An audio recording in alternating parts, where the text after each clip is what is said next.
po yung ating NMAX model 2019 version 1. Siya ay nagkasakit sa loob ng 6 na taon,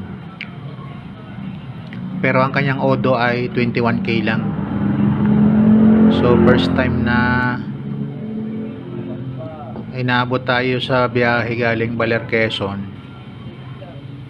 Nagdragging po yung ating NMAX. So ating pinatingnan, ayan po, okay pa naman daw yung ating fan belt, tsaka yung ating clutch show ay ayos pa rin, makapal pa, dahil hindi pa naman talaga siya rugado at 21k pa lang natatakbo niyan.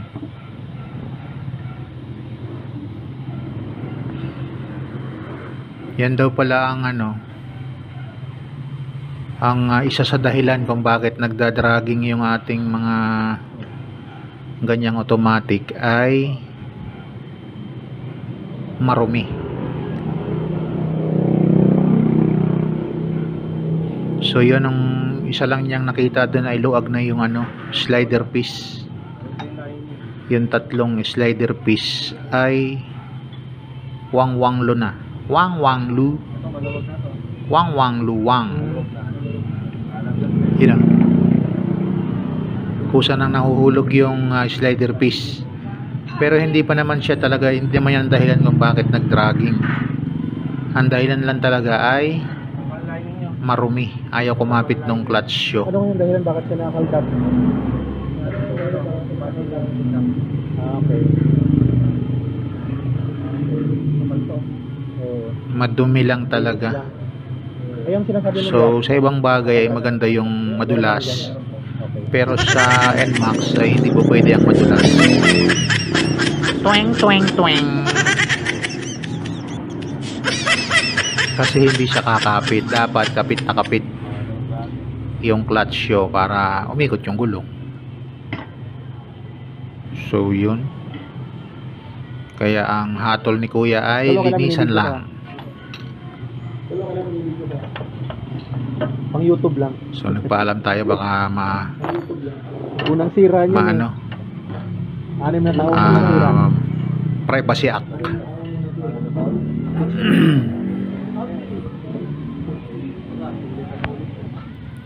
Kaya lang lang 20,000 lang matatakbo niyan. 20. 6 years. Lagi naman tambay. 6 years. Rides na namin yan.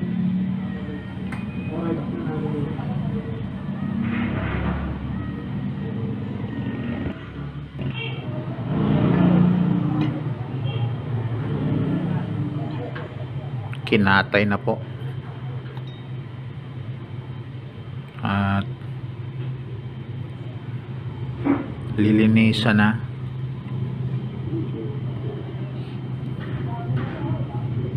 So dapat pala yan pagka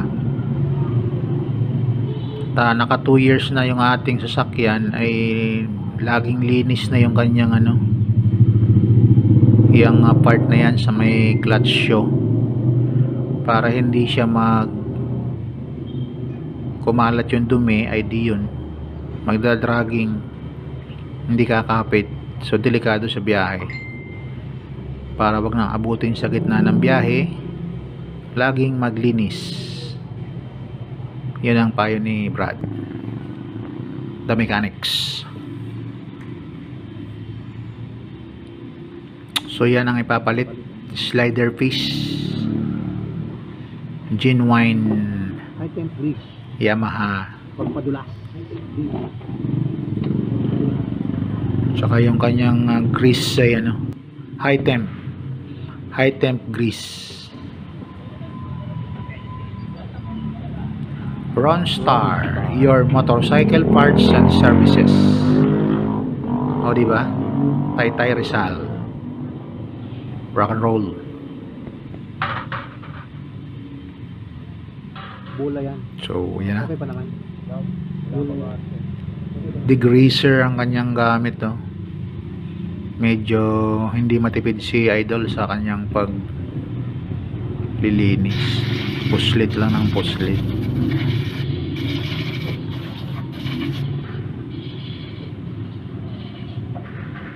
Ganun lang pala yun.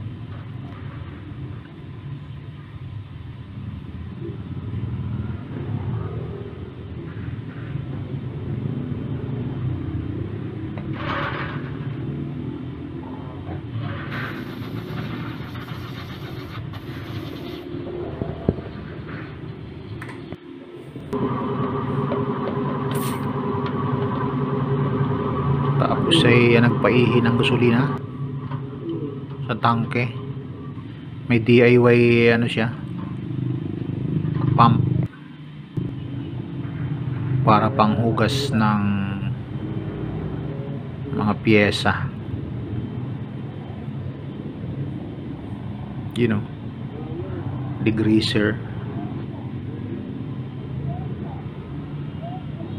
Umaanod lang siya, oh.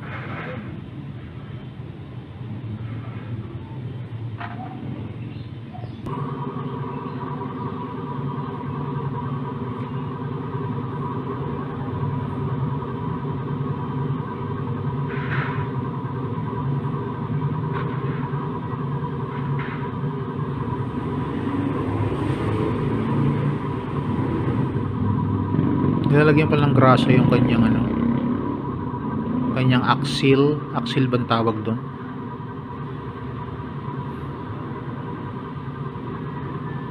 High temp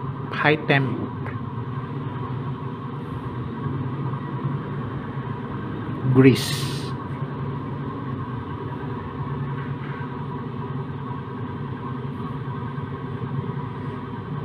So yun, malinis na.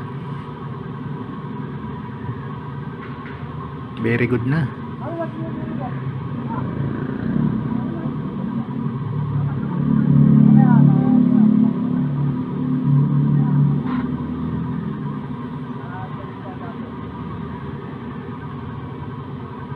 Kasama talaga sa biyahe pag nasiraan ka, oh. Dagdag gastos ng konti. Kaya dapat may extra budget. Bawal ang walang extra budget. Yun, kinakabit na ulit.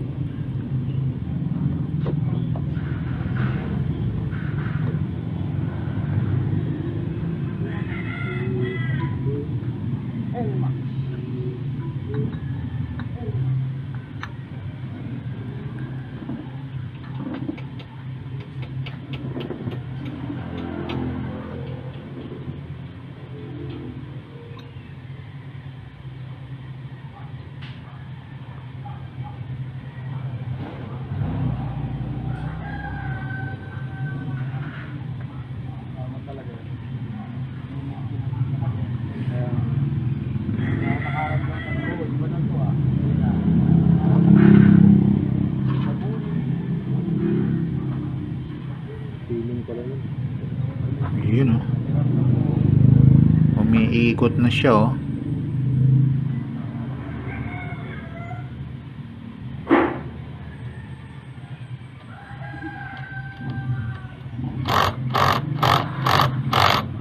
Kailangan ng impact wrench.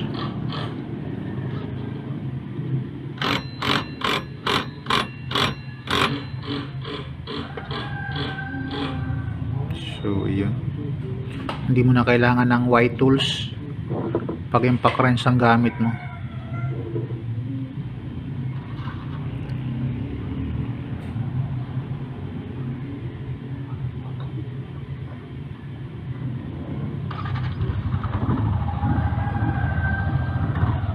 Yun, umandar na. Very nice, oh.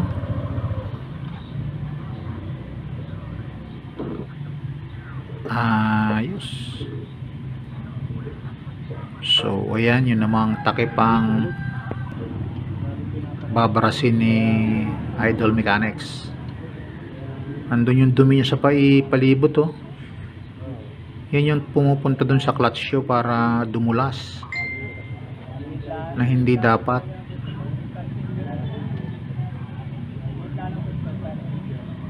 Yan dapat ang nililinis yung tabi-tabing yan. Hangin ko nagpapatakbo yun, ano? Mga ginasgas ng ano yan eh. Kailangan talaga ng Panbelt, tsaka mga libag-libag.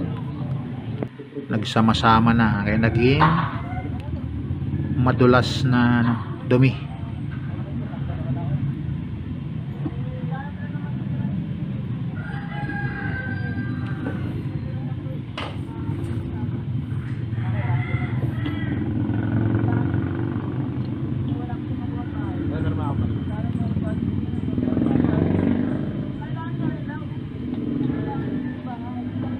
So ayun, nakakabit na.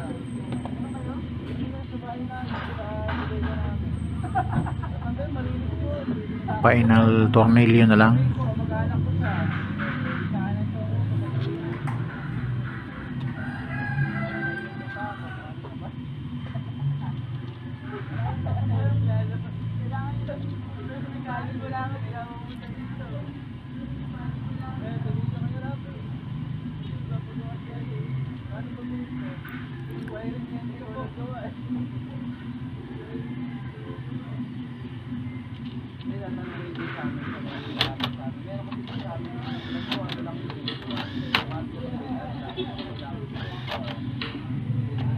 Ang bilis lang pag impact wrench ang gamit, oh.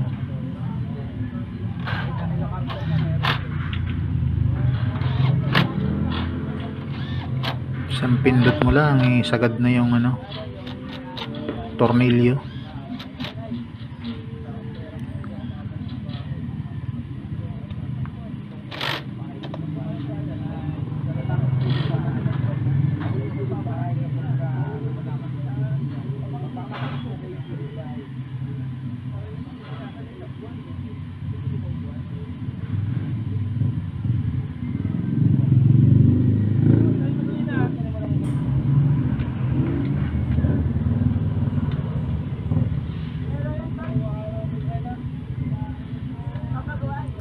Yan ang final na yung kanyang plastic cover.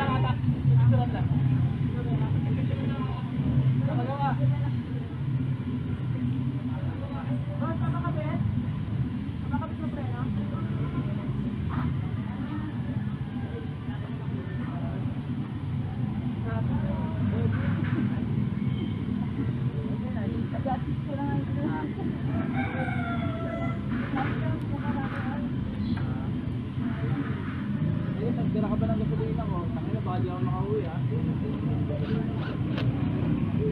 Dami ko! Ay, kuya, papasok.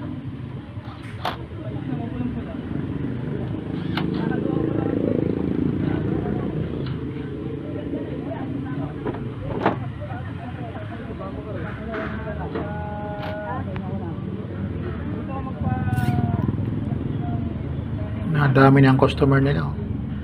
May dalawa nang dumagdag.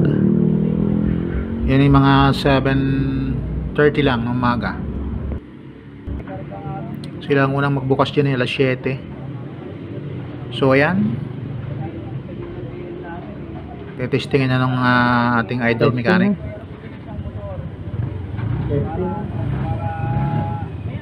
kung ayos na.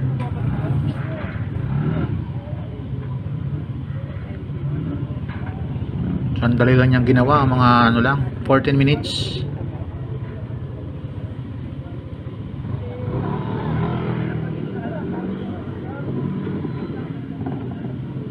Yun, okay na.